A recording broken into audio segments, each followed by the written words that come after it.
I'll try a different way of doing it. Um,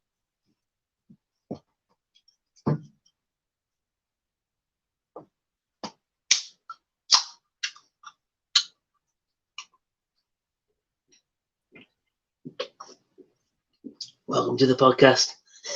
Oh, I didn't know. I didn't realise you realised we were live, but yeah. I thought you were doing what you did too. I thought you were doing what you did to Liam and Ben the other day. Damn right. But so, as I always say, hello, everyone. What is going on?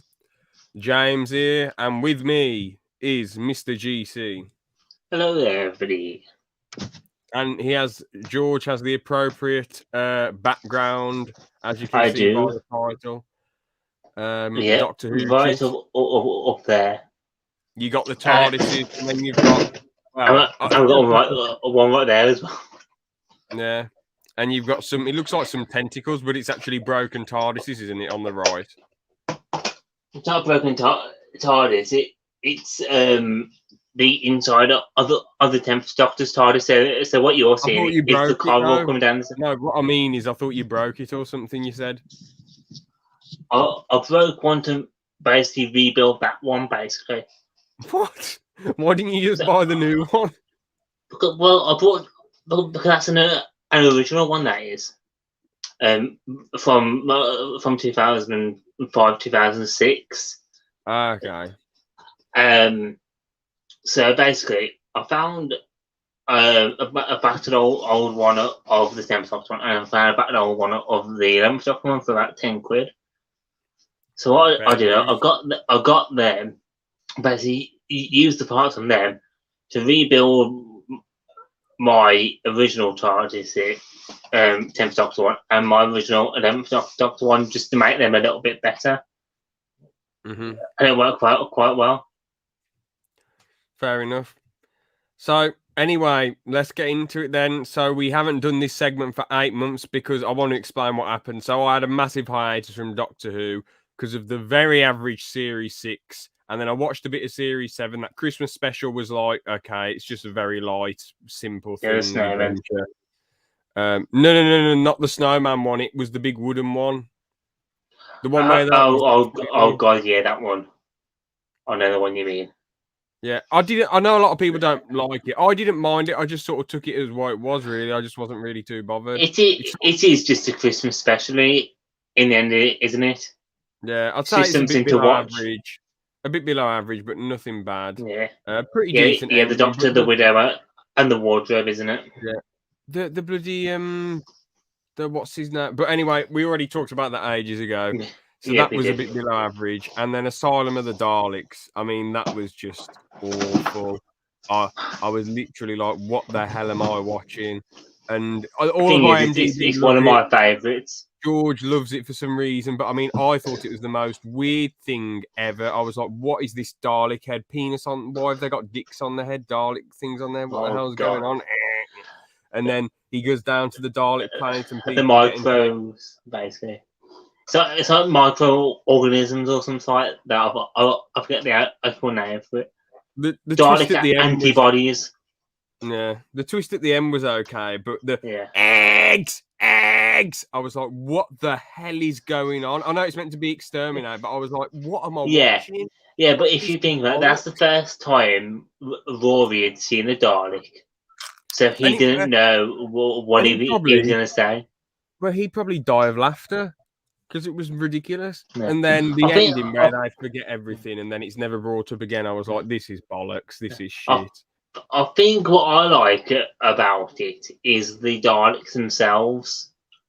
What? They could have killed him and then they didn't, and then they sent him to do the dirty work. No, because it was. Oh God! You have figured out a new power.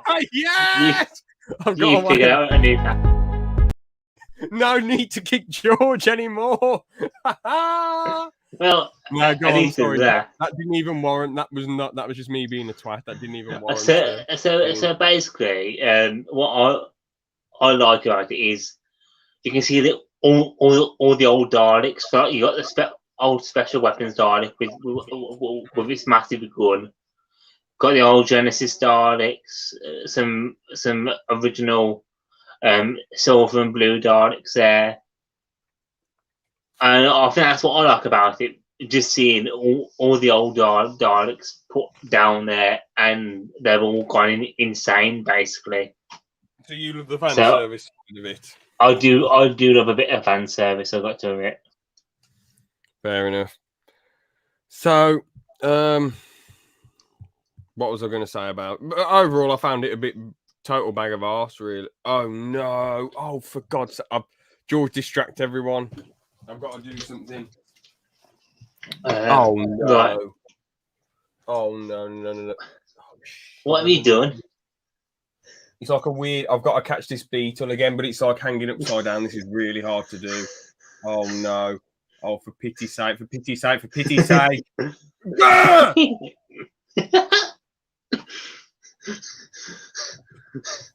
All right.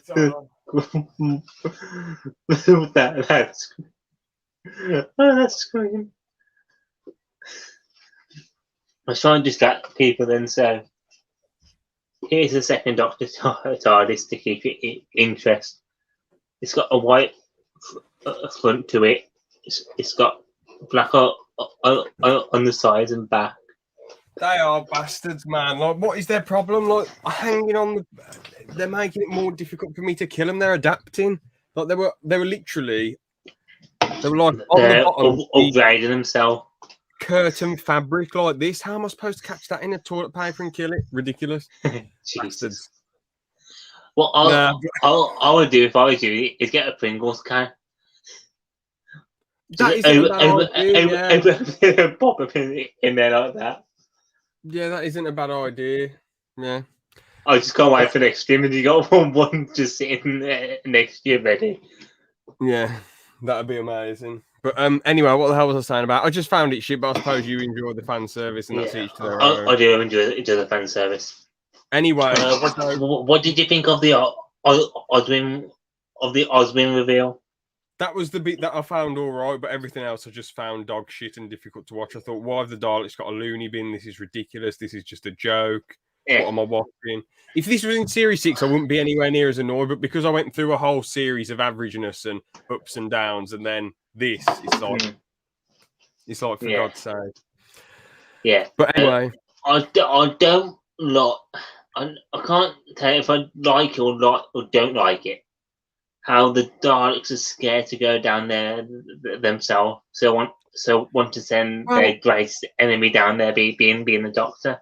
It sounds okay, but there's not really much risk apart from becoming a Dalek, which the Doctor isn't going to become a Dalek, or get killed. Yeah, or get killed. But it's just a bunch of lunatic Daleks. The way it's executed, it's like if they were actually deadly or doing evil things, it makes sense. But they were a joke. They were just like every other Dalek, except going like that. I think the Amy and Rory story are them getting back together after their divorce. That was a load of rubbish. That made no sense. It is rubbish, yeah. Yeah, I was going to say that made no sense. Look, you wouldn't know what happened if you didn't watch Pond Life, basically, which was some little clips posted in between Series 6 and Series 7. Yeah. And there's no reason for it. Well, they just got sick of each other, basically. Oh, that was it. Nothing really. Yeah. Basically, complete utter rubbish when it comes to it. Yeah. But so there's no point in doing it. Yeah, I didn't know about that, but let's just skip to episode 2 as we discussed the Asylum of the Daleks last time. And it was, by the way, if you want to watch that, it was on online buying and selling in episode 90, I think, or episode 89 or 88. I can't remember. Anyway, so here we are, the dinosaur episode. Now, I watched dinosaurs on a spaceship. I watched this for 20 minutes, and that made me stop watching Doctor Who for like 7 months. That's ridiculous. What Christian does to you. I thought to myself, what the hell? Or it might have been 6 months or 5 months. Or I think actually, no, originally it was 5 months. And it took me ages to get through Series 7. That was probably it. I think after 5 months, I thought, let's watch it again. But it took me so long to chip through series 7 because I was like, honestly, I was just worn out. But the thing is, right, I was watching a bit of it and I thought, okay, Rory's dad just seems like a Zoomer Boomer, but I'll allow it. And then the dinosaurs on the spaceship plodding around, and then you had these weird robots, and I was like, what the fuck am I watching? And I just stopped watching it totally for 5 months. I was like, this is rubbish. That's what Christian wanted to do. I actually enjoyed two series of that kind of writing and that kind of story. How did you deal with it? How did you? Is it because Doctor Who's your number one? You know, I dealt with it. I hated series 11, and I just saw series 12 because all that time was charred off. And we will get to it when you got through to series 10. Because I'm guessing you won't watch 11 and 12, well, yeah.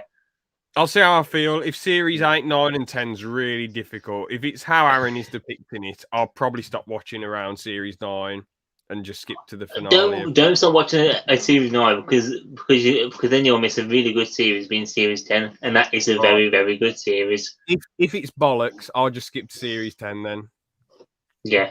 But anyway, and then I'd say in my mind, Doctor Who finishes there if that's the case. Yeah. Like, I'll just feel like it's over. Saying that, you can watch the first episode of series 11, which has the blue guy with teeth in his face. And then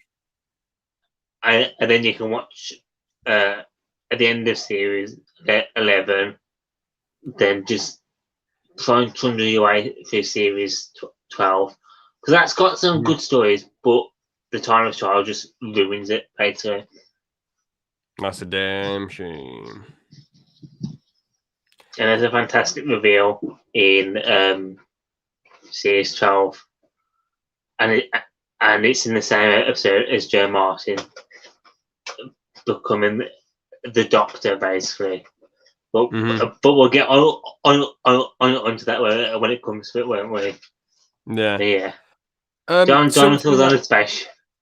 Something that is a bit jarring for me about like series 7, well, some other parts, like a bit in series 6 as well. It's like the Doctor's coming in and out of Amy and Rory's life. It doesn't really make any. I know they do it to be edgy, but like to me, I just get a bit fed up. I'm like, they're either with you all the time or they fuck them off. Like, why do you keep bouncing in and out? It just gets a bit like, you know. What they're trying to enjoy their life, and the Doctor's just doing what the Doctor does best. Like it's not like he can just stay there, because if you think he's trying to help everyone in the universe, so if he's with Amy and Rory, is in one place on one continent on one planet in an entire solar system in an entire galaxy. Yeah, but to me, like, if a show's establishing that the companion stays with you for X amount of time and you just keep, like, I just find it really jarring. Imagine if David Tennant went on an event, well, imagine if the 10th Doctor went on an adventure with Donna and then was just like, all right, bye, and then left and then came back like months later. All right, come again. Oh, I'm going to go. I'll bounce around. Well, they kind of did do that, didn't they? Well, not really. Well, with Donna, she turns up for one episode, then comes back out later on for series 4. It didn't happen continuously though. In series 4, she was consistently. I know you're right. Yeah, but to me, it's just a bit jarring. But it doesn't matter too much. It's not a biggie. But yeah, with this episode, the thing is, it just seemed a bit immature and weird and a bit boring. Not like the lowest, not like as low as the lowest points of series 2, but just really boring and like, what the hell am I watching? You know, that's Christian for you. I mean, there was some historical people in there, but it would have been cool if you actually was given some education on paleontology instead of just like messing around with the dinosaurs. And those robots were just so silly and annoying. I like the robots because it's so they're so silly and stupid that they become funny, if you know what I mean. No. It's so dumb that it's funny in that kind of way. The ending was kind of interesting with the dude with the long hair, but that was about it, really. Solomon. Yeah. Yeah. But yeah, overall, I was like, what is going on? It was okay. What did you think of these two background characters, that explorer and the Egyptian queen? They were decent entertainment. I can't remember exactly what were they doing before they all got together at the end. Were they just searching for clues or some bollocks? They will work with Amy, so was... it kind of turned like Amy was pretending to be the Doctor in some parts. Yeah, their shit was far better than the bloody. One thing I do find really funny though is the kiss between the Doctor and Rory. Mm-hmm. Because Arthur Darvill, if I was Rory, didn't know that was going to happen. You see, so I don't remember that bit. What the hell was that all about? Oh, I think Rory figured something out. He figured something really important out. As so that was happy, and basically Arthur Darvill didn't know that Matt Smith was going to kiss him. So his reaction to him kissing him in that episode is his raw reaction to it. Did everyone else know that was going to happen, or did Matt Smith just have it? Everyone knew it except for Arthur. Yeah.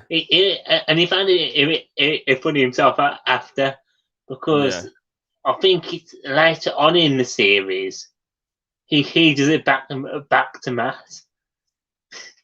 Mm-hmm.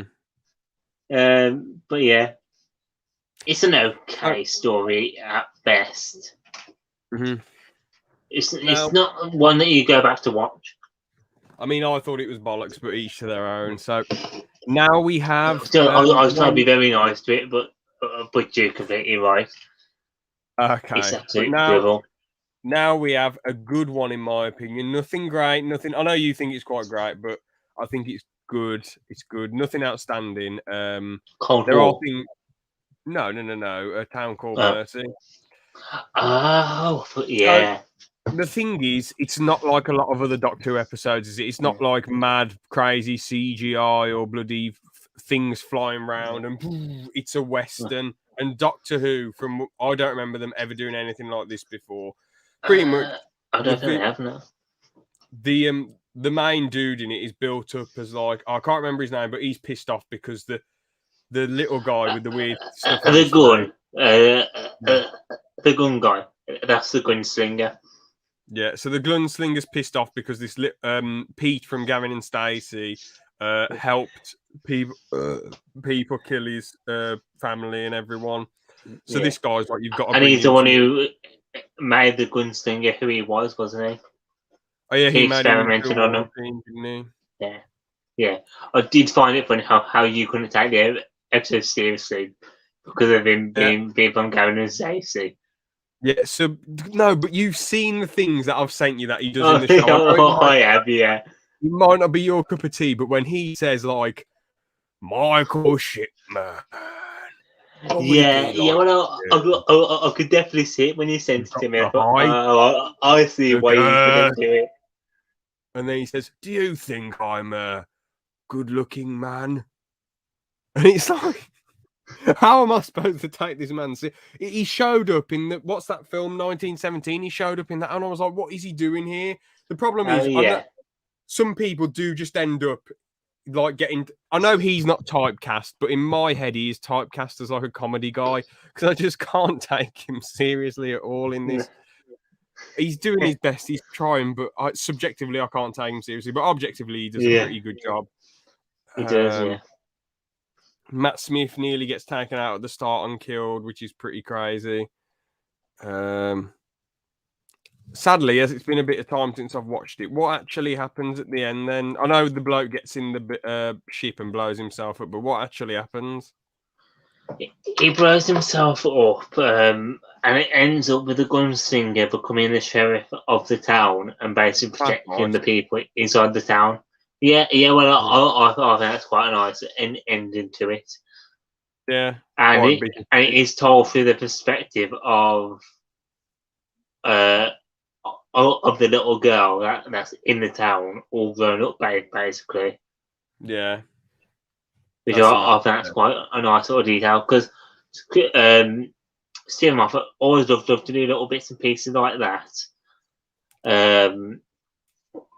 Adding it all like plot details, just some nice sort of things like that. It was told from her perspective, basically. Mm-hmm. But yeah, overall good. Anyway, next episode, Power of Three. I actually really didn't like this because I wasn't really paying much attention to it, but I watched a bit of it today and it wasn't too bad. It was just a bit. Well, I didn't watch the whole thing. I just found it forgettable first time round. It's very, very slow. Yeah. But really, that's what it's meant to do. Now, this is another Chris Chibnall episode. Yeah. Hang on. Can you still see me? Oh, there we go. This is another Chris Chibnall episode. And this was meant to be the start of this massive invasion. In the show, when it just turned into the cubes are giving people heart attacks, and that's it. Oh, sorry, I thought you said the pubes giving people heart attacks. I thought, what the hell is happening? Oh, Jesus Christ. So the cubes, yeah. Yeah, the cubes give people and then how did the Doctor beat the cubes? The nerd cube? I can't remember. I literally can't remember. It was really forgettable. That was my issue with it. It was probably overall like a bit below average in my opinion, but like, yeah, it wasn't really like too bad. Yeah, it's really forgettable, and it was meant to be like the start of this massive invasion arc, which never came to be. Well, that would have been shit. A load of cubes. I'm glad they scrapped that. Well, I don't think it was the cubes and stuff. I think it was the people that chucked all the cubes down to Earth in the first place. Mm-hmm. Really, it could have been the Chumleys at that point. Who were the Chumleys? You were going on about the Chumleys in the group chat. What's that? Is he still Yu-Gi-Oh? Did you see?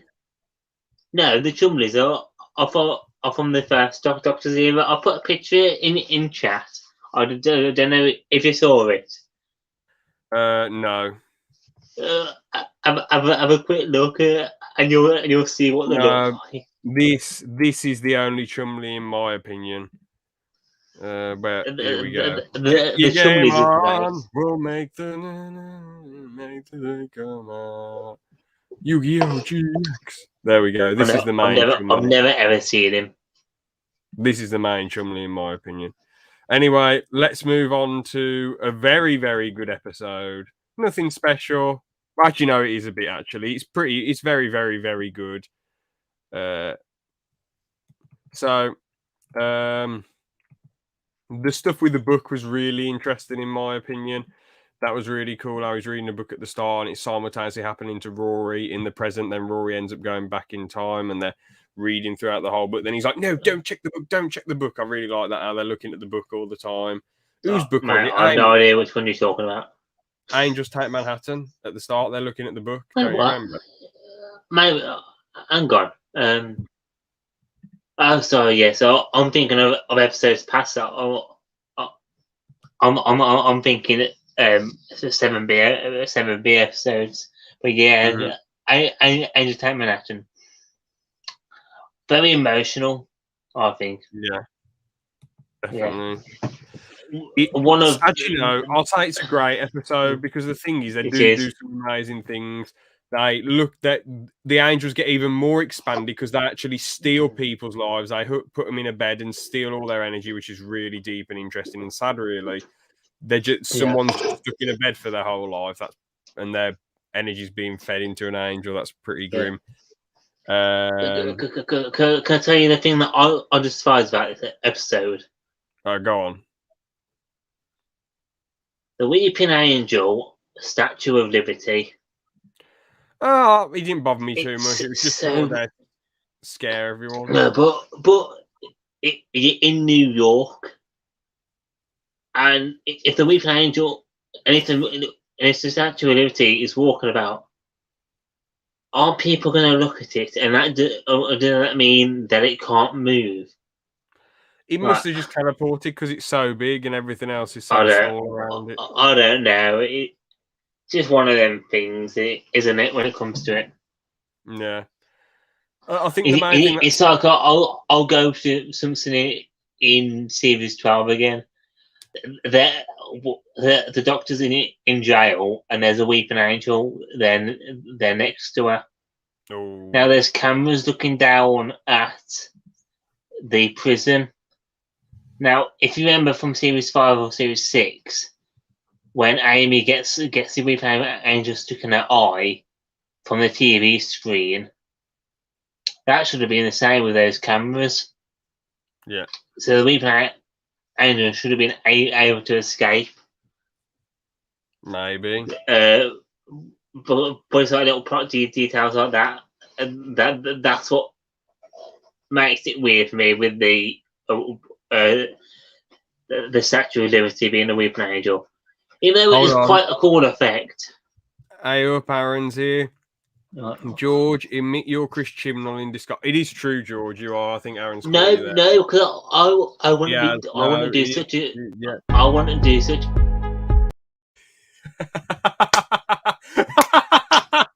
This is going to annoy me. This is right.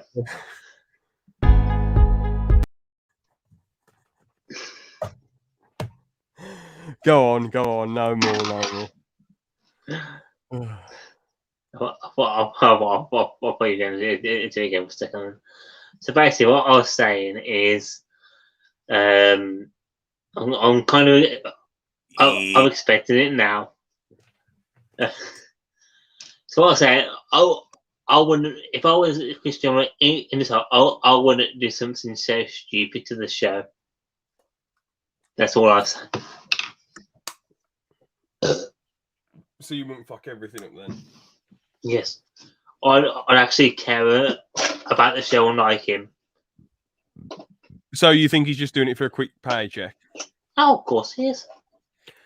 I mean, I guess as a writer... Watch Orphan 55, and then you'll see that he's definitely doing a paycheck.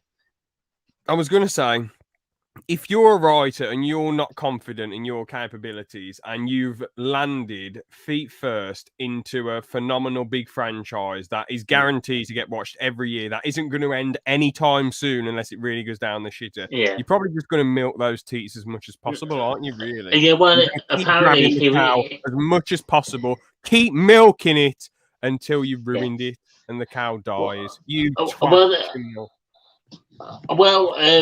Apparently, Christian was a big fan of the show.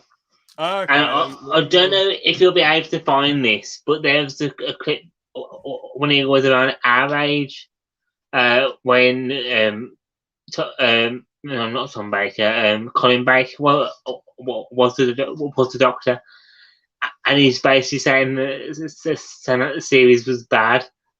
So when it's come to me the episodes, people have basically put that clip and said, basically he said that what he's saying in that old clip is basically what he's done with this new series. All right, I've looked him up, George.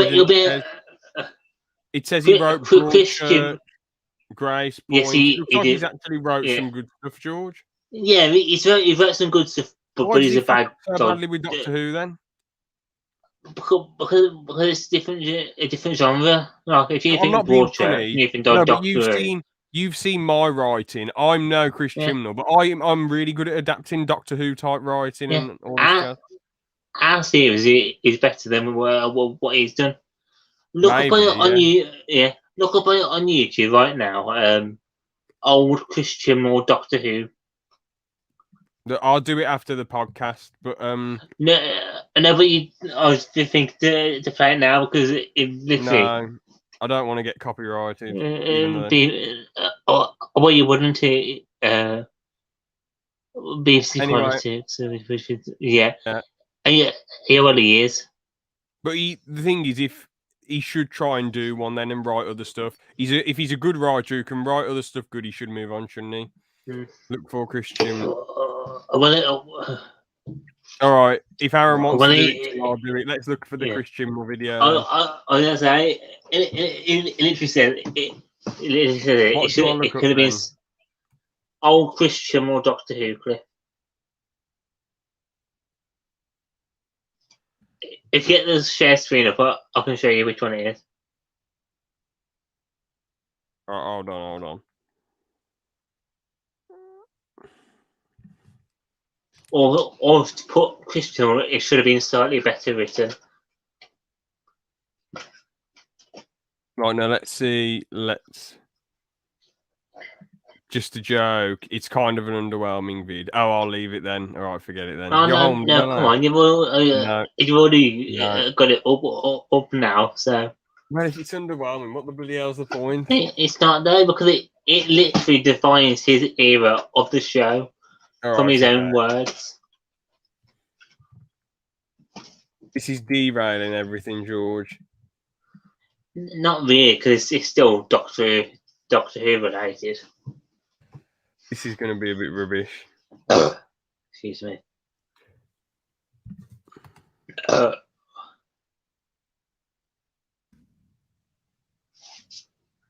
right, then. This is going to be bollocks. But you know what? Let's... If it's a short video... All right, which one is it then? George, third one down. All right.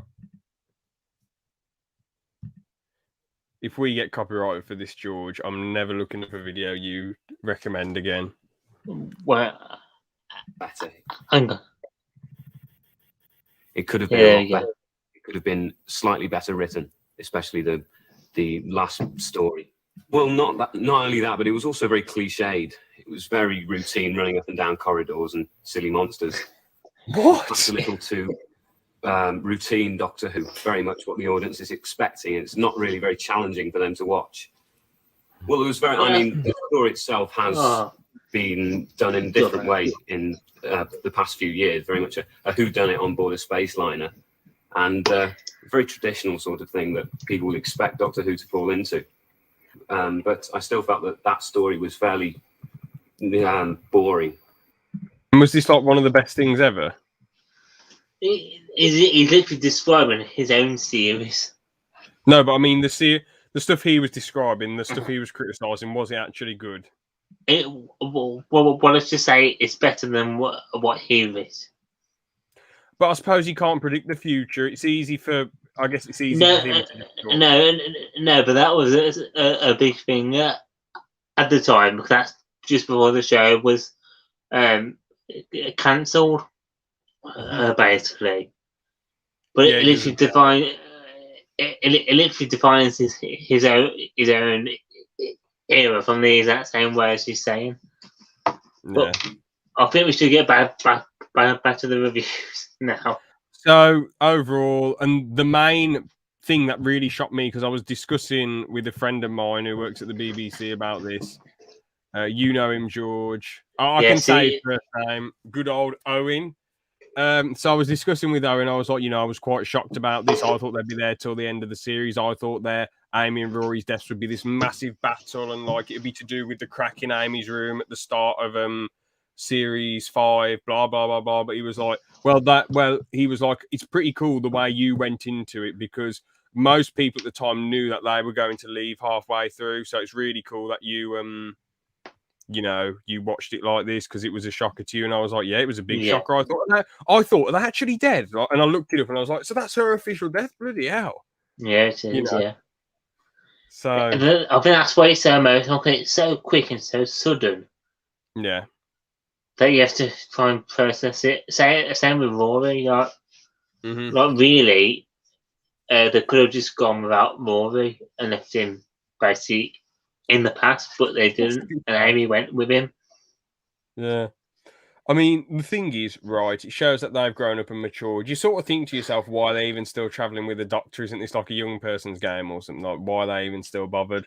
But at the same time, I guess, they can go around with him more and have a laugh, I suppose. It would have been a bit Yeah. weird if they just said, if they did a Martha, it would have been okay, but it was like with Martha, it's sort of satisfying because they go through so much in that end of three-parter and three-parter finale, and she's like, I need to help my family now. Fuck off. You know. But yeah, I mean, it's a great episode. Fairs to Amy and Rory. I felt like they were around for a little bit too long, but you know, it's whatever. It is what it is. Really, when it comes to it, they were in around the same amount of chunk time as a normal companion would stay. Like those was two series basically.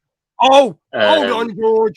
Be quiet. What? Ben just came up with the best idea what Matt Smith should have done to save the day. The Doctor should have pooed all over the TARDIS. That would have worked perfectly. The angels wouldn't have seen it come in. And if the poo flung off at the angels, that would have scared them off. It would have sent the poo We back already, in. James, we already tried that in our series. Oh, I don't remember that, thankfully. Terrifying. Well, you're the one who made us do it. Oh, right, yeah. Got the poo! Yeah. Got the poo! Yeah, classic. Sorry, I've got to poo. Do you know how I came up with that, Bryce? There was a scene where John Travolta walked up to the this bloke in a bar, the bloke behind the counter, and he just said, "I can't talk. I got to poo."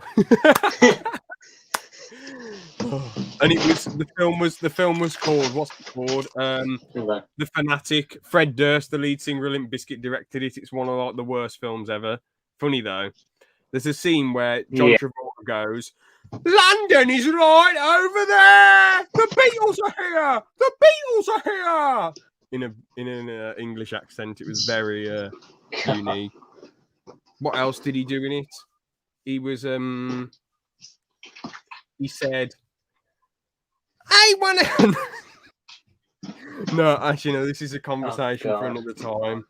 This is when Ben and Liam we'll discuss this in the what if maybe. It's absolutely pistol mental. I know Ben's in the chat now, but yeah, I want to get their live reactions. But anyway, overall, their departure was probably the weakest one, but still, it was still a decent departure, but it was the weakest one. Because I think the strongest one was Donna's by far, because that really, I felt so bad. Well, with this one, they sort of lived happily ever after for all those years, didn't they? So, yeah, and it's a nice little bit that wasn't added, but it was part of the script at the time. Is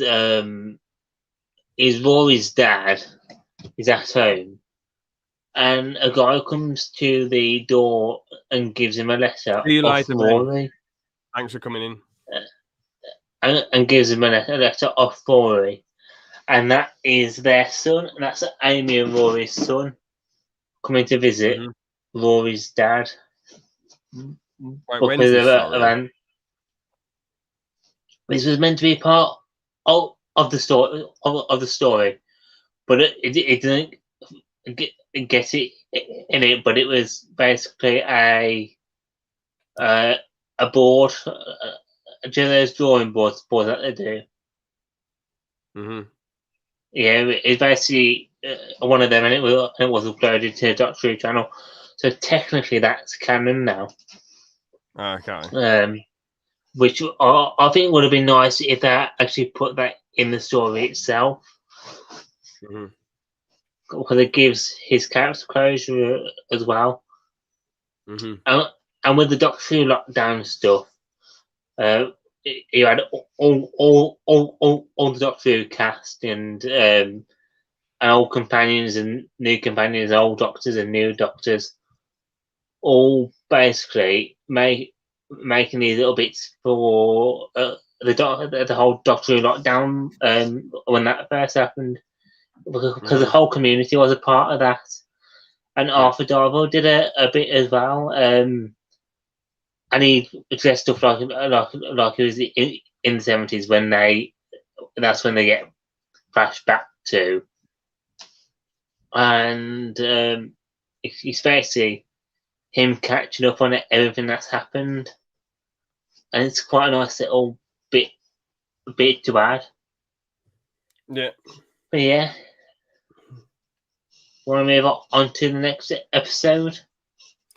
Sure, it's the weird snowman one. I found this really The bizarre snowman. because when I was a kid, my nan and granddad had this. I don't know if anyone in your family had one. Such a nostalgic toy. It was like a snowman thing, and it was going, "I'm Mr. Ice Christmas Time, Mr. Snow." It was like really. I know the kind of thing you mean. It was honestly. It sounds like. I don't know if I sent it to you, but there's like a row of like talking snowmen, so you could say something to them, and they say it back. Mm-hmm. It says just a row of them, and they goes, "Hail Satan," and they all say it back to him. There comes up a message from the government of Canada. So is it kind of like one of them kind of snowmen? No, it didn't repeat it back. He just clicked a button and then it went boom, but he played a song. It was quite nostalgic. Was it like a dancing snowman? Yeah, it's from like the early. Actually, no, it was from the very. I think it was from the mid to late 90s. But yeah, I know what you mean. Yeah, good nostalgia. But honestly, the episode I found very bizarre. The twist at the end with the great intelligence, that was kind of cool. Yeah. But apart from that, I like the great intelligence because it is a second Doctor era villain. I do like how they use the snow to their advantage with this, and the snowmen were quite creepy. I thought. Yeah. I found it a little bit. I don't know. I found it. It was a bit bizarre with that frozen lady who came after everyone at the end. That was a bit like what's going on. Well, the governess. Yeah. That's who was looking after the kids before Clara, and she's the one who got drowned in the pool. Oh yeah, by the great intelligence, and that's how she was able to come back as one of the ice things. Yeah, snowmen were kind of intimidating, but a little bit, you know. Strax and all them was decent banter, I suppose, and that Silurian wife, that was kind of cool. There were some good jokes in this episode there. Yeah, there's a new TARDIS interior as well, which I do prefer the older one. I mean, you know, because I love the metal design. I think it looks fantastic. I think you like it more when you get used to it. But I love that design a lot more than Matt's Series 5, 6 and Starter 7 TARDIS. Yeah, because Capaldi has it, doesn't he? So Capaldi, but it's blue. The lights are blue in Matt's version, and they go to a lovely warm orange kind of colour when Capaldi's a Doctor, and it looks fantastic. Like you compare it to Jodie Whittaker's TARDIS, and Jodie's TARDIS is absolutely rubbish and horrible looking. So like when it comes to like 12 TARDIS, I'm calling it 12 TARDIS because it's a bit easier. Because when you think of 11, you think of his older one, don't you? So you think of Capaldi's TARDIS, and you think of David's TARDIS, and that's on the same kind of line for me. Like, I love David's TARDIS, but Charles is like slowly creeping up because I really love that that metallic kind of look to it. Yeah, because it looks massive and grand, doesn't it? Really. So I did like how the Doctor was mourning Amy and Rory's loss. It wasn't like, oh, next episode I'm going to do my own thing. No, he was mourning the loss, which was pretty interesting. How at first he didn't want to help, but then eventually gradually came round to help. the introduction of this new Clara was cool. You think, oh, we saw her ages ago. What's she doing here? So that's a decent mystery. Yeah, and then she dies again. Yeah, that was a bit of a like, whoa, bloody hell. Okay. I've got a bit of a controversial thing that I don't think a lot of people would think. Go on. I'd rather have Clara from this episode than the one we get in Bowser St. John. Is it just because she was like more banterous in this one, more savvy? More banter, more personality.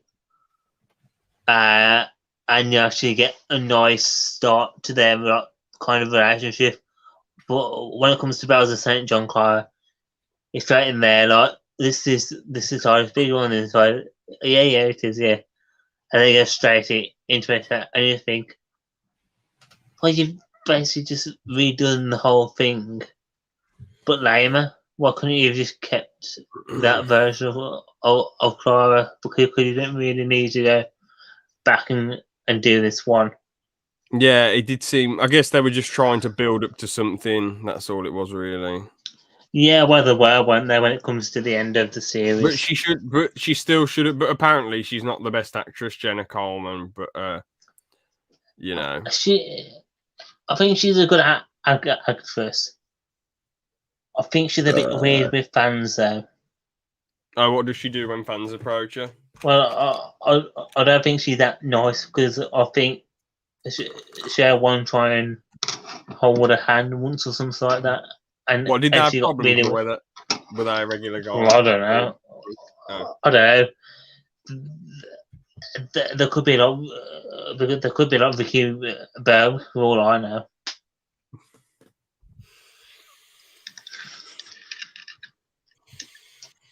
I mean, well, they could have, really.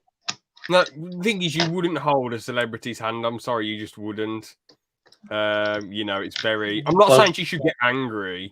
I'm just saying, like, you know, it's a little bit weird. Well, I think since then she's been quite distant to coming to like fan things, which is a shame.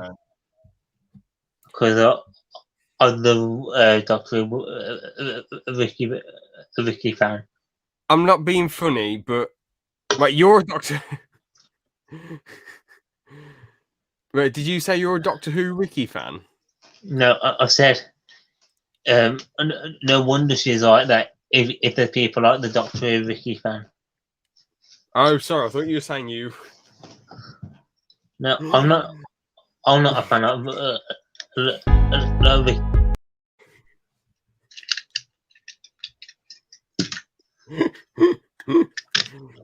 Oh, all right. I can't wait for the next one. I can't wait to have all this shit in there. All these videos. It's going to be the funniest thing ever. But now the thing is, I'm not being funny. Quite a bit of the Doctor Who community does seem very, very bizarre in some way, shape, or form. From what you've shown me, from how not like what we did that video for my channel not that long ago. Yeah. Because of the Who addicts basically getting run off Twitter, and you get these people called not my doctors, which are basically don't want Jodie just because she's a woman, basically.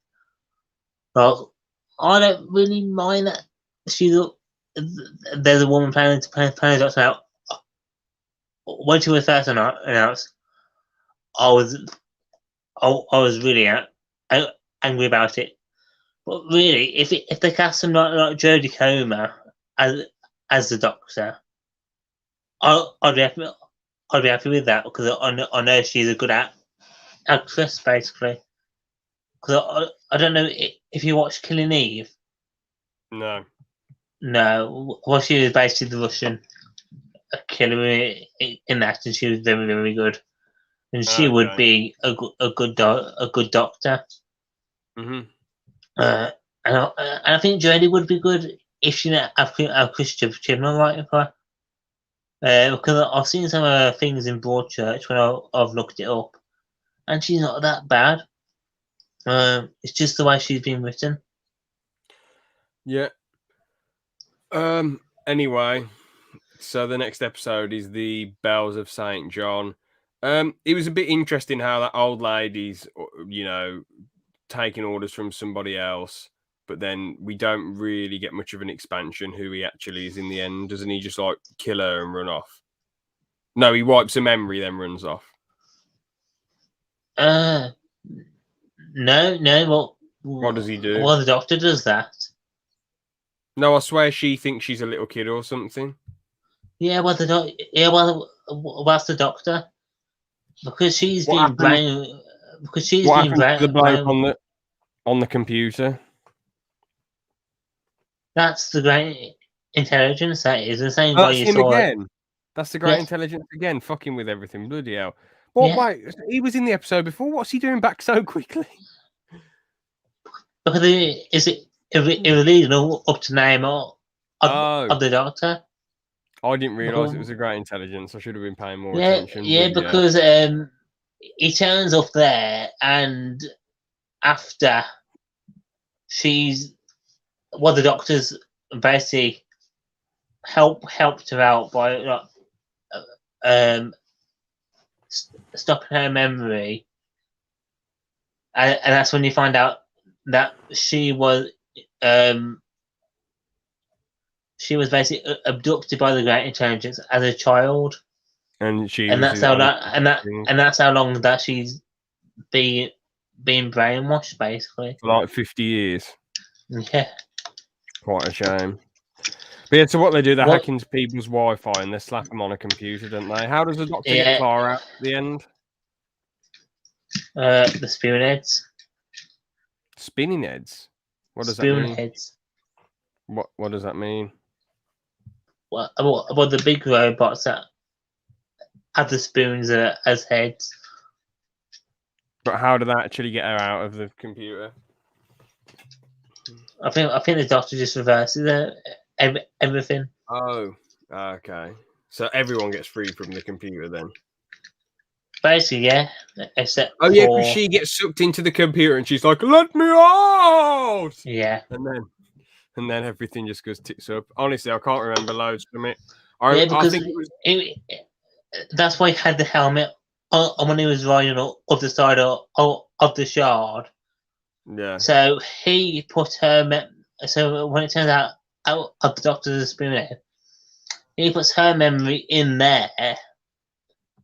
That makes her workers say, right, we need to basically reverse it to take her out to save her, but it will mean taking everybody out.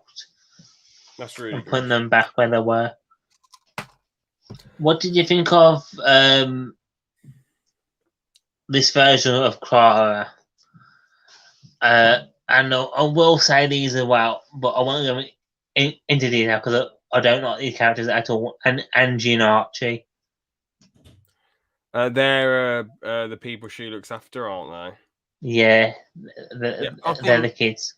I think they're doing a good job considering they're kid actors, but I hate them, to be honest with you. That might be. They're just boring. Same with Nightmare and Steel. They're boring in that as well. Yeah, they're only given a few episodes, weren't they? To work. Yeah. I wish I would have been killed off. What? I wish I would have been killed off, to be honest with you. What the hell? Never mind. What? Anyway, I'll just get a Cyberman. Bang, bang. Okay, we can carry on now. But I suppose if that did happen, it wouldn't matter because Clara ends up being sprung off into a million pieces and then ending up bloody in someone else's house. You know, yeah. So I suppose none of that fucking matters. So I was a bit disappointed that the Matt Smith didn't have a master to fight. I was really like, so he never fights a master. That's a bit boring. Yeah. So there's about 1 million masters. What's going on? Yeah. I know in the comics he fought Roger Delgato's master. Mm-hmm. And Roger Delgato is the original master, basically. So he fights one in the comics. But I do wish he would have had a one to face himself. I think that would have been very, very good. Is the one in the is the original master like the dude with the goatee and the shortish hair and the one who pooed on the toilet in the Doctor Pooh?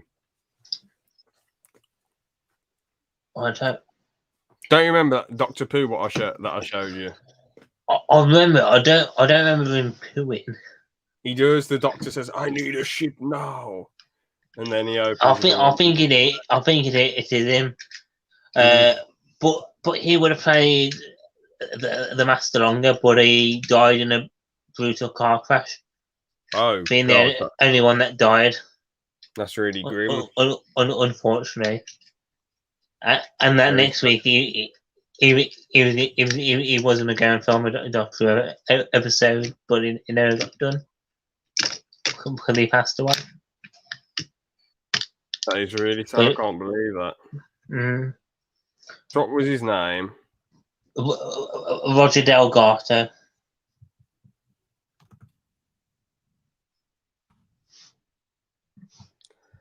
Yeah, 1973. That's quite a shame. Yeah, he was the first Master, and he played alongside John Pertwee. Yeah, only 55. Really sad, but I guess at least he acted for years and did what he loved. But it's still very sad. Yeah, and being that he was the only one that died on that day, it's a shame. Yeah. But I was going to say overall that Wi-Fi episode was like a bit above average, I guess. Anyway, it was okay as a introduction episode to Clara, basically. Yeah. I just found the concept was the best thing about it, really, and Matt Smith riding up the building, that was cool, and the way it got sold, I suppose. And you go to bike. Now, this Rings of Akaton, I thought that was below average. I thought it was a bizarre episode. We've got to get this quick. What? George, explain. You need to watch it. You need to watch it.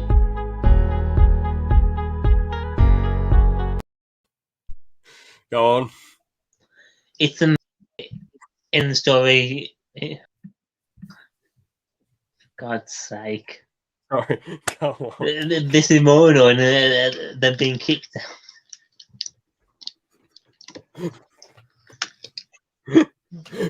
Go on. Go on. Wait, no.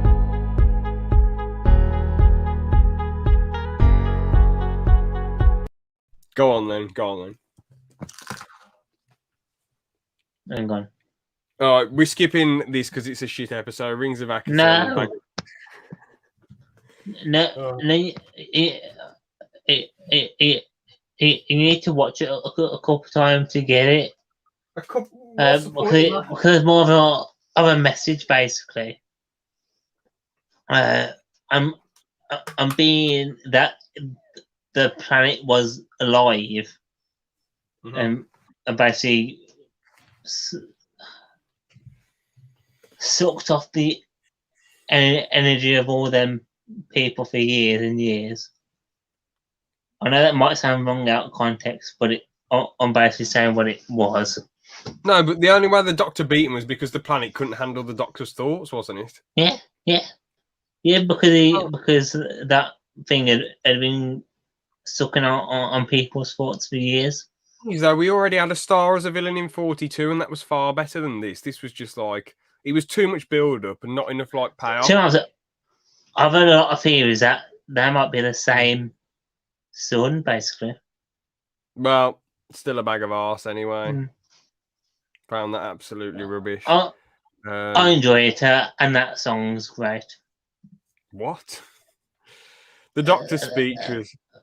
The Doctor's speech is great, and the song that goes with it is really good as well. I don't know. The one that girl sings. No. Cheers. Next episode. I found it rubbish, but each their own. Anyway, The next one is Cold War. Absolutely love this one. I know this. The villain in this is like one from ages ago. I didn't know that. I thought he was just some badass. The Ice Warrior. He was livid. He was like, "Oh, for fuck's sake, fuck you all! All the people I know are dead." And you can really understand why he's angry compared to and being that he's one of the worst Ice Warriors in history, being General Skaldak. Basically, one of the biggest killers of the Ice Warrior race. Yeah. I think he's a really good villain. Definitely. What did you think? It was weird seeing him out of his armor, though. That was a bit bizarre. I suppose it was cool to see him pick off the crew one that was weird. Because that's the first time we've seen an Ice Warrior out of their armor. I found the CG on his face a bit weird as well. It just really felt a bit jarring. Yeah, I think they're better in the suits, really. Yeah, a lot more intimidating, and it gives off an enigma. It makes it a lot more mysterious. I like the hiss that they do as well, because they've always done that. I don't know if you noticed it, but I always think it's quite a good thing that they have. Like, I think it makes them a lot more menacing. Yeah. Amazing episode though, really keeps the tension up. It's cool how they're stuck at the bottom of the sea, and then don't they get picked up because of the beacon that the guy lets off. Yeah. Which is really cool. The two main actors, they're actually like the two blokes in charge of the ship. Yeah. They're actually in Game of Thrones, which is really cool. The one guy What did you think of the TARDIS translating? Yeah, that was cool. Yeah, I didn't realise Russians, I thought, why do they not sound like Russians? But I thought, who cares? Then they're like, oh yeah, all the language is being translated with TARDIS. So in their mind, Matt Smith and Jenna Coleman are speaking Russian. So yeah. Well, I know I've had this thought before, but you know, Torchwood, and that a lot of swearing and stuff in it. Now, I thought it would be funny if, like, in a episode or a big finish or audio, if the Doctor turned up and it was basically and the title was basically stopping swearing. So every time like Jack goes to swear, he goes like, "Oh, kittens," or like something like that. Okay, I bet it'd be quite a nice, funny concept to have.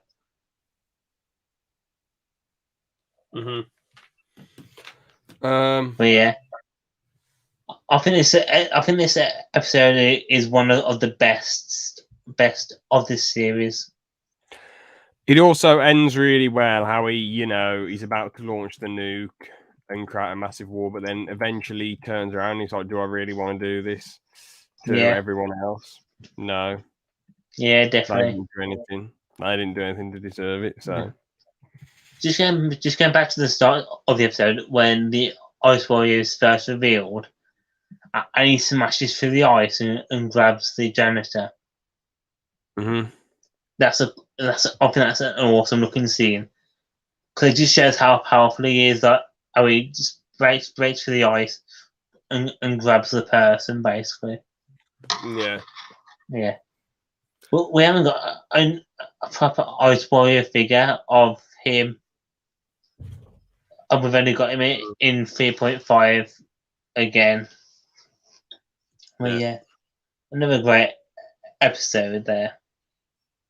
Is it Hyde next? Yeah, it's Hyde. I found this one interesting. Definitely a bit above average, because you're like, what the hell is going on? Why is this happening? The side characters in it are fun as well. But the villain, like the monster just trying to find love, I found that really odd. I thought, like, what the hell? Like, this isn't... And he wasn't intimidating. All he did was run after Smith and, like, caress him a little bit, and that was it. Now, I love this episode because it is a horror story when it comes to it. But it's actually a love story. And I love that kind of thing that you never realise until then. How it sees two horrible creatures that are basically in love. And it's something you wouldn't expect, but it's such a great scary thing. It was built up as a really scary thing. Going to that, I just found that odd. Yeah, well, that's what I think's good about it. How it was built up to be really scary, but in the end, but it just takes all the fear away from. It just takes all the fear and build up away. It's sort of like, oh well, then what's the point then? Nothing to worry about. Well, that's what it may be, but it's realizing that not everything is bad. But when it comes to the Daleks, you know what they're going to do. Oh, well, hold on. This isn't Postman Pat. Oh, can you change your name? Bloody hell. How long has it been that for? Goodness sake. The thing is, Doctor Who isn't a fucking episode of Fireman Sam or Postman Pat where they're like, oh, the bad guy's actually good all of a sudden. He just wanted something else. But you don't want the same thing every single episode, do you? No, but it's like a monster. It's not like an alien that can communicate. It's like some mental monster that's going Rah! And trying to kill people. Yeah, but it's not what you expect. It's looking for its partner, basically. Well, they should have explored that earlier on in the episode. Then. Yeah, but that was the point. That's the point. It wasn't meant to be shown. Then it's meant to be that big reveal. It doesn't give the audience enough time to digest it. The episode's been building up as something scary, and it didn't subvert my expectations. It did for me. It didn't subvert my expectations in a good way. So. Yeah. But overall, above average. I liked all the stuff up until that point. I know I did like all the stuff up until that point. So above average. Yeah. And the characters, their side characters were quite good. Very good. Their romance was Clara really didn't have a lot to do in it. No, she just sort of pranced around and said, "Oh well, I'm not interested in the basically." And then we are on Journey to the Centre of the TARDIS. Really enjoyed this a lot. Fantastic, yeah. Probably. Now a lot of people hate this episode. I don't get it. There is some weird stuff like him being like, "Oh yeah, we did this as a prank to prank you that you're a robot." I found that like you did that to your brother for years. That's fucking weird. The villains, while very scary, were not real. I don't know.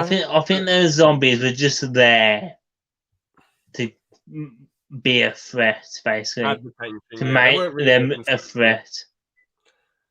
I liked how those three guys that the Doctor was with were like, you're like, well, the robot dude is chill, but the other two, you're thinking, what are they going to do? They're going to stab him in the back, etc., etc. We get a lot of cool fan service with how big the TARDIS is as well. It's unbelievably big. The pool in the library is one of my favourite bits. Mm-hmm. And then you get the book on the Time War as well. Yeah. The ending was all right, even though it was a bit scapegoaty. It was just sort of like, okay, everyone's fine, that's cool. I think it had to be a bit scapegoaty because they had nowhere else to go, really, did they? Yeah.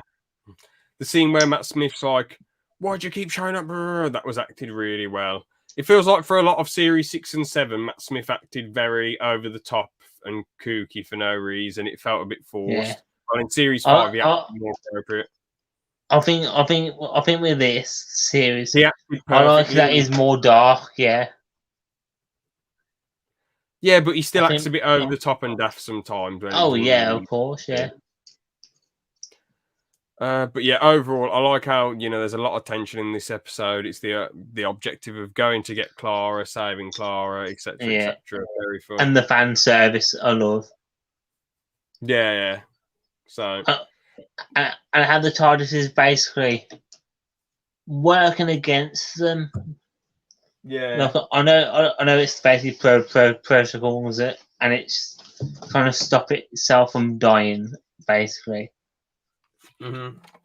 But like seeing the Eye of Harmony, and bits and pieces like that, just those things that you know about, like if you watch the movie with the Eighth Doctor, the Eye of Harmony is in that. Mm-hmm. But seeing it come back like now, and it looks a lot different to what it was in the movie. It's just cool to see it like that. Yeah. Basically, yeah, and all those rooms and things like that. Mm-hmm. Anyway, now we're on to probably the, I don't know if it's the worst or the second worst. The dinosaur one's the worst episode for me. Then probably this one, the Crimson Horror, absolutely hopeless. I just found it odd. Yeah. Matt Smith being like, you find him and he's like, you know, I know why he was like that because he's an alien and he can survive that weird process, but I just found it stupid. I was like, what is happening? Why are they doing this? But he's basically being burnt alive. No, I know, but it was stupid. Him going, yeah, well, you're not going to be talking normally. Like this in the Doctor Who series and was like, you know, you'd be like, what's going on? Oh yeah, right. And it's done the same with Clara as well, isn't it? How she's been turned into one of them things. How does she survive it though? Well, the Doctor saves her. How did he do that? He put her in that same kind of vent as he was in. So fair enough. I don't know. I haven't seen the Crimson Horror in a while. Villain was a bit weird how she kept getting her tits sucked and then she was like, oh, Mr. Sweet is going to be feasting on the world. And then he fucks off when she dies. And like, what did she expect? He's a creature. I love how she tried to escape and then she gets shot by her daughter. That was hilarious. Yeah. It's weird how she treats everyone like shit. Like, what's the end goal? Destroy the whole world with Mr. Sweet's teeth. Like, how's that going to work? You know, what a lot of rubbish. And she's like, go escape, get out of here. Huh? Mr. Sweet is such a dumb thing. Yeah, definitely. Like literally, just look at him. It's like a red rat. Yeah. I did like doing it though. The blind girl. She was all right. Yeah, you felt quite bad for her. Yeah. But she was going along with her mum's bollocks plans for ages until she got kicked out of it. So, yeah, but she was kind of manipulated. Yeah, I suppose. Yeah. I did find it weird how she kept the lamp doctor as a pet. Yeah, that was cool. Yeah. Overall, though, a bag of arse, really. There was a lot of Yorkshire impressions and not enough, like, you know, horror things. Well, that's every time when I normally say like the Crimson Horror. Yeah. Or things like that, like the Crimson Horror. In Yorkshire, we say that'll do. So, wasn't someone have this like is a bad episode tattoo? For me. Didn't have a tattoo in a cinema advert, and they were like, "That'll do." So I don't know. I don't know. I know there's that plus broadband. That's it. And that's the guy it, that a surgery and he turns around. Oh, that what was the next thing? Episode? Is it Nightmare in? Oh yeah, Nightmare Silver. Decent. I found Warwick Davis playing himself okay. He had a lot to deal with when he nuked everything. Warwick was good. Cybermen were good. Pedo Kennedy was okay in it as a villain. I can't believe they got Pedo Kennedy in it though. I couldn't take him seriously at all. Yeah, I forgot about that. Yeah, I forgot about him. They should have got Mr. Gilbert in there. That would have been quite funny. Yeah, it would have been funny. Or any in between. One thing about this episode, the Iron Men, Cybermen.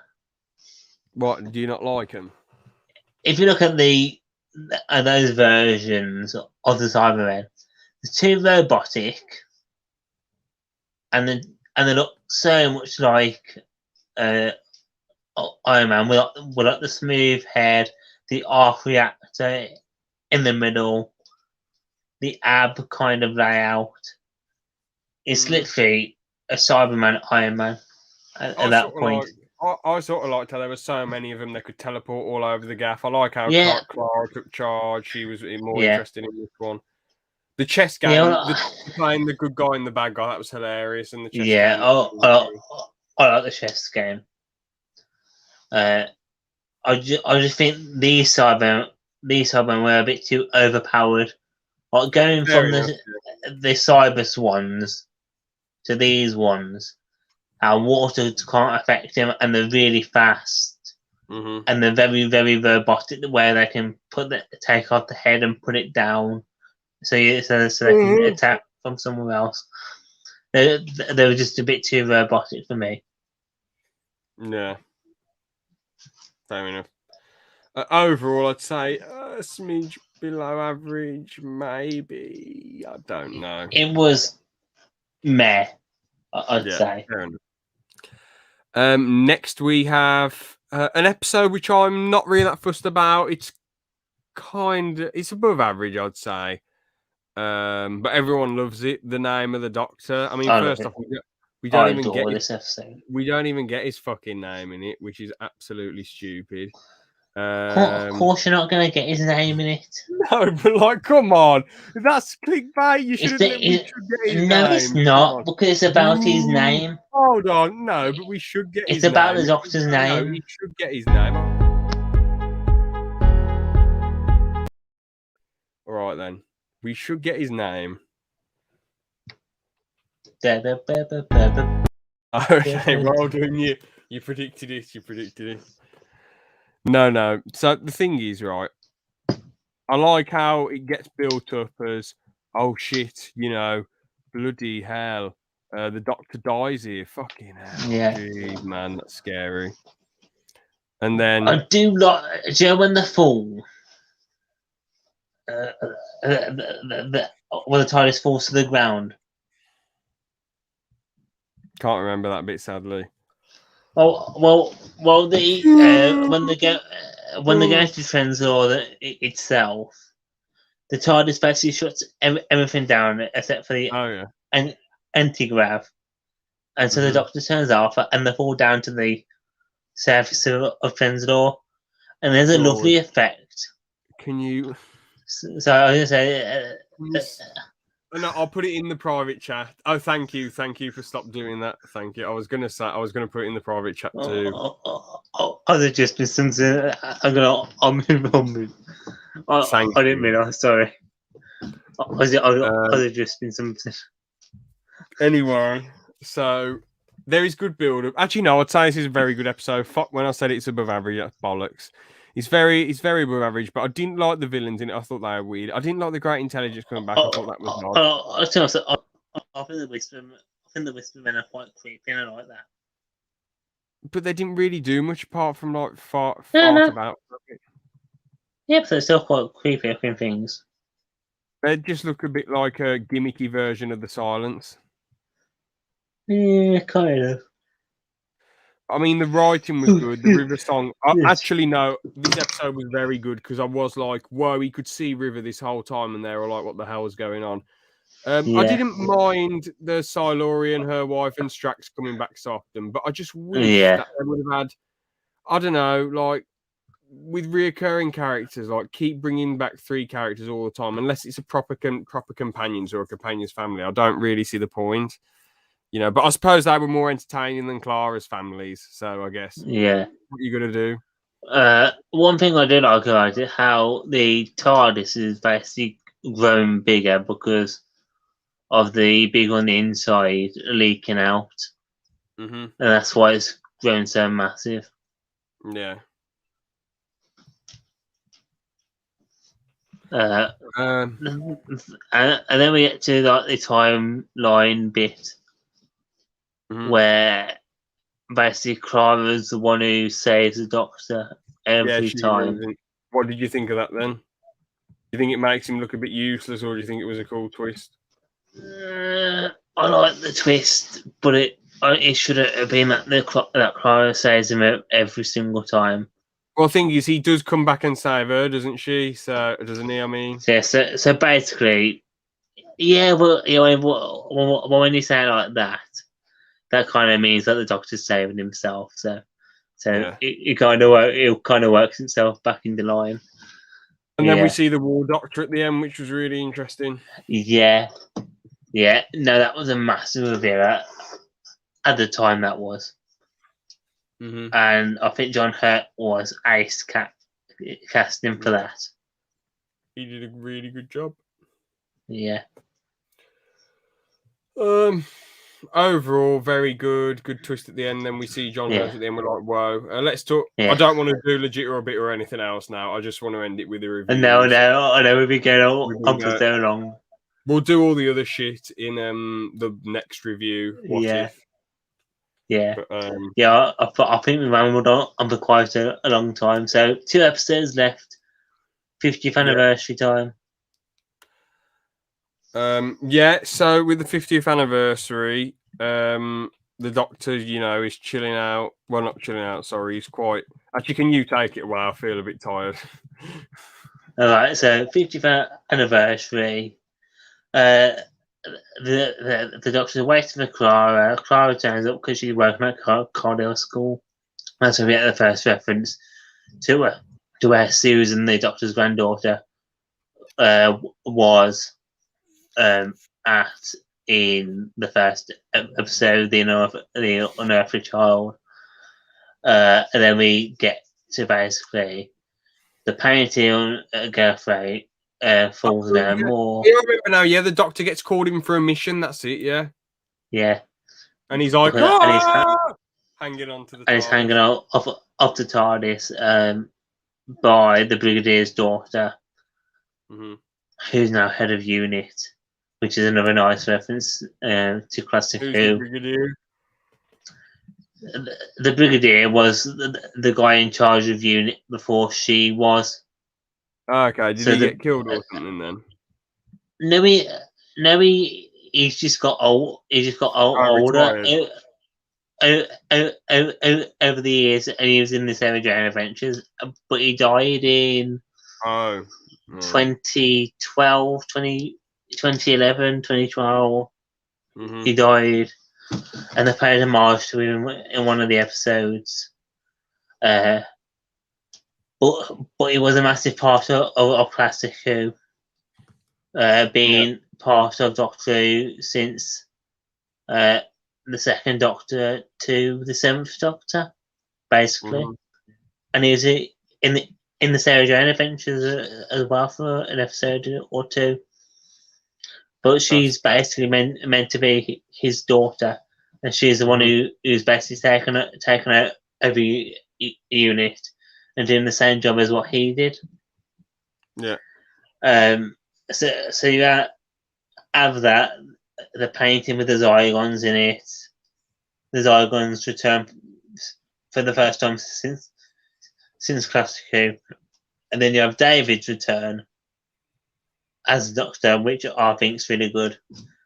And this is still a controversy to this day. I don't get why, and it's such a stupid thing that his hair's flat and not spiky. Maybe you just couldn't be asked to spike it up for all the scenes. I don't know. Well, if I'm and I'll come back with like hair like that, then yeah, but being a bit uppity or a bit down, it doesn't really matter. He's back as the Doctor either way. Yeah. You look like you're about to pass out any second, mate. Yeah, Joanna Page was quite fun in it. She was quite. Yeah, cool. she was. Yeah. I liked the Tower of London bit. How there's 3 Doctors and none of them think about opening the door. Yeah. True. That's good. The Time War stuff's good in it. how they complete that arc with all the Doctors turning up in the end to basically freeze Gallifrey. And then at the very end, the Creator shows up. What did you think about Capaldi showing up? I like that.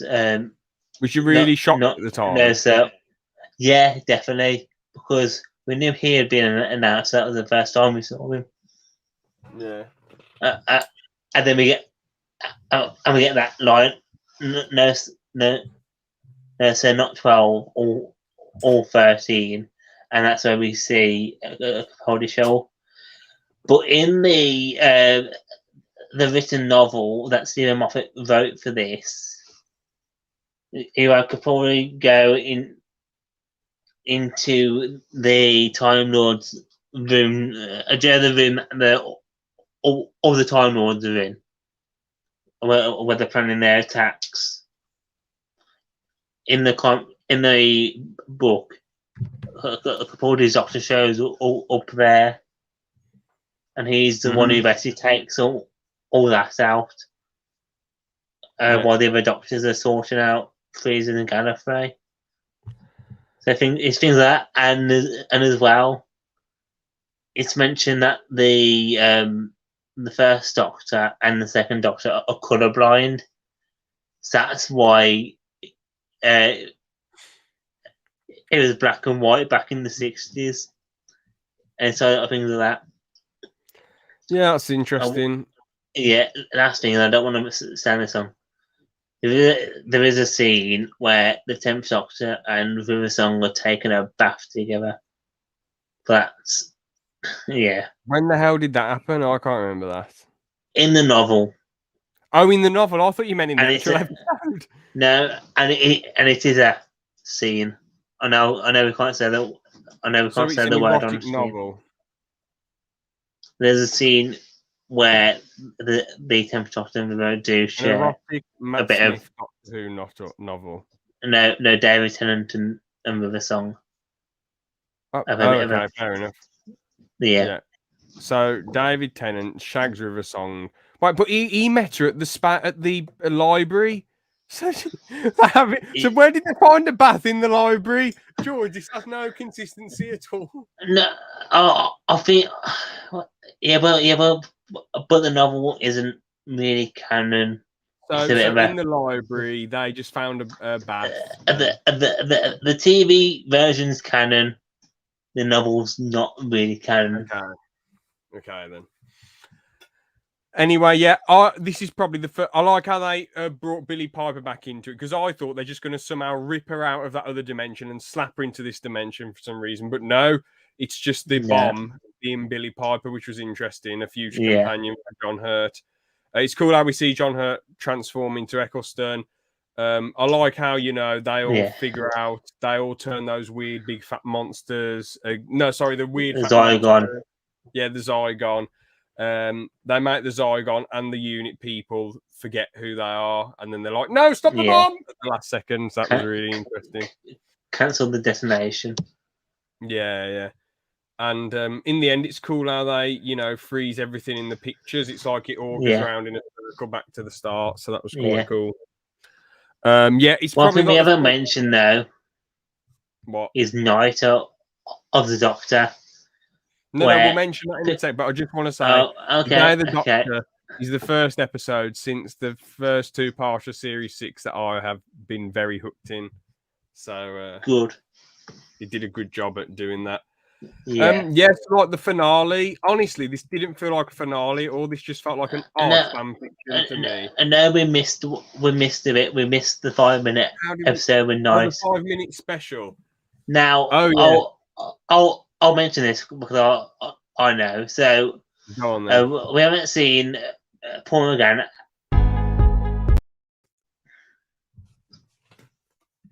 Yeah, what? Go on. Do it yourself. Do it yourself. Okay, see you, George. Peace. All right, so I'm taking over again.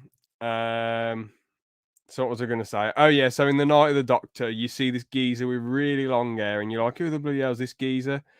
and he's trying to save this lady. He says, "Quick, get in this escape pod," and she's like, "No, you're a fucking Time Lord." And then he's like, "No, come on," and she's like, "You're part of the Time War." And then he's like, "Oh, come on," and she's like, "No, I'd rather fucking die," which is quite a shame. And then the ship goes, and then they explode and land on the Earth, not the Earth, wherever it is. And then these old farts come out and have a go at the Doctor and say, "We need you. We revived you, Doctor, for 5 minutes, unless you do the Time War for us." And then he regenerates into John Hurt, and there we go. So a really good 5-minute special. It added a bit of context to the time war stuff. So yeah, George, I did it all myself. So there you go. No, you missed out. Oh, yeah. Well, George doesn't know what he's talking about. We'll end it there. We'll forget the finale. So... I don't know.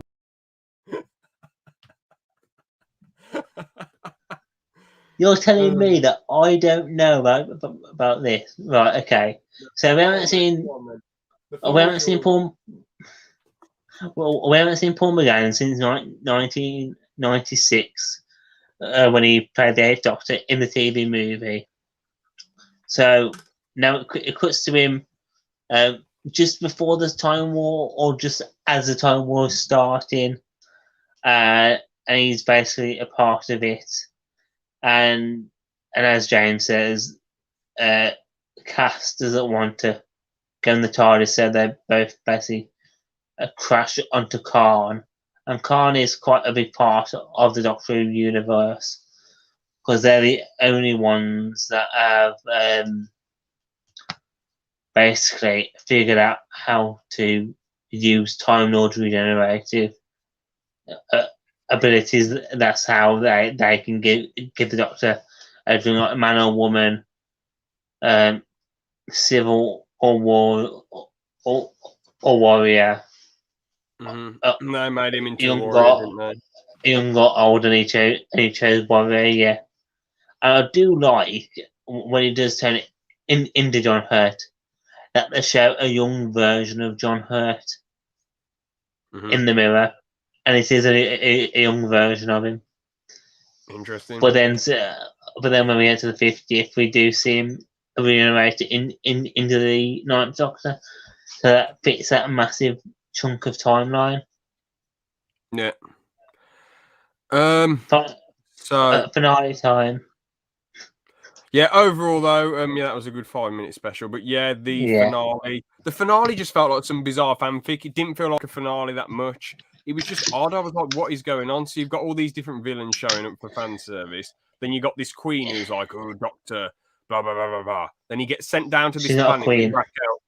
Well, whatever her name is, the woman with the shit on her face, you know. She's a priestess. Priestess, yeah. She's got her army there. And the Doctor goes down to that planet where he can't lie. Him and Clara aren't lying. And Raquel from Fools and Horses says, "Oh, yeah, you can't lie, blah, blah, blah, blah." The town's called Christmas. And the lady, the priestess... Yeah, that's Trenzalore. Oh, yeah, sorry. Yeah, the same planet you see in name of the Doctor. It's the same planet. Anyway, but basically... I was going to say, so the face pops up and she's like, "You can't fucking leave. And you can't say your name to the Time Lords." And then he's like, "Oh, shit." And then he sends Clara away. And Matt Smith's there for 300 years. And I was like, what the hell is going on? This isn't a finale. This is the Doctor retiring. You know, it's like, well, he was trying to save those people, because he knew everything would be trying to get down to that planet. And if he said his name to the Time Lord, and ending the crack storyline as well, being that that was the Time Lord's entire time. The Doctor finally lost his addiction to crack. Thank goodness. He went to rehab and he's doing well. So that was good. That the addiction is basically. If he had said his name, that would have started the second Time War, basically. Well, the Doctor's name is John Barrowman, isn't it? So I don't think the Doctor got his. Yeah. The Doctor's name is John Barrowman. So I don't think the Doctor got his finger out and whacked it on people's legs and faces. No, but seriously, I thought John Barrowman just whacked his cock on someone's leg. I don't think he slapped him in the face, did he? No, I don't think. I don't think he did. But I'm just referencing something Did he else. actually get in big trouble then? I don't think he got in big trouble. But you'd be livid if John Barrowman was slapping his cock in your face, wouldn't you? You'd be livid. Hang on. But I guess no one was too angry about it. Check the chat. There, yeah, that's what I'm thinking. Yeah. But yeah, basically, it was a good episode. A lot of fan fiction stuff when it comes to with him being basically he spent years on there and the Silence were on his side because it turns out that the Silence are priests basically. Yeah, they're on that you confess to. Side. Yeah.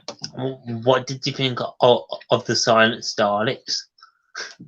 Yeah, it was so the Daleks came and took over everyone, and then they were the enemies in the end, and it just all felt rushed and weird, but it also dragged out. It was really odd. Yeah. It was kind of good. I like it because it's fan service again. And then the Doctor's like, "I'm regenerating," and then he shoots all this shit. Yeah, hang on, you missed out a massive part there. So he used up all his regenerations, and he was going to die because if you think about it, 10th Doctor regenerated because of his hands, so he would have been the 11th Doctor. The 11th Doctor would have been the 12th Doctor, but then you got the War Doctor fitting in, so that makes 11th Doctor the 13th incarnation. And that's when the Time Lords come in and give him a new set of regeneration. Of regenerations, basically. And that's what makes the big boom boom. Destroying the clock tower. And then we get the scene where he's young again back in the TARDIS. Sees Amy. And then we generate into Peter Capaldi, where Peter Capaldi doesn't like the colour of his kidneys. Yeah, he was a bit shocked about the kidneys at first, wasn't he? Yeah. I prefer. Thing is, I felt Eccleston and Tennant, especially Tennant's regen, was far better. I just sort of felt like everything's just sort of flowing. It's not really making me feel anything. While Tennant and Eccleston, I felt a bit bad for, like, you know, he got killed. Well, his doctor died because he saved Rose, and then Tennant was really sad about all the stuff that happened and him being the lonely doctor. But Matt Smith, it was sort of like, I don't know. I just sort of felt like this isn't the finale. This is just him pottering around for an hour, and then he changed into Peter Capaldi. The bit with Amy was a bit emotional, I guess, when Amy Pond showed up. But overall, the start was hilarious. I enjoyed it. When he was bald and had the key, that was hilarious. The bald bit was funny. Yeah. When he was naked. It's funny. When he was naked at the dinner party too, that was hilarious. Yeah, it was good. Do you know what's funny though? Do you know when Eleven and Amy meet up? Well, at the end, they're both bald. They're both bald in that scene and both wearing wigs. No. Because she was filming it as Nebula, and then he was doing his film as well. So they were actually both bald. You sure Matt Smith's thing wasn't just a bald mask on his head, like one of those things you probably... he shaved his head. Oh, that's quite funny. But yeah. Overall good, yeah. Great episode. Really, really enjoy that episode. And now it's on to Peter Capaldi, so hopefully those are good. But yeah, I'm just tired now. I just want to... And then you'll get in... With Peter Capaldi, his greatest line, "Oi, big sexy woman." When he's speaking to a dinosaur. Well, I'm looking forward to that part. That'll be absolutely top banter. Yeah, that's it then. So, I think we've both worn our entire headset. Yeah, I can't believe talking about all those episodes went on for this long. But yeah, good. We haven't done one in, as I say, in like 8 months or 9 months. So one of those Doctor Who Nice type big tour. podcast. But yeah, anyway, so I'll end it there. Thank you so much for watching, and see you everyone. And go and check out our series as well. Yeah, laters.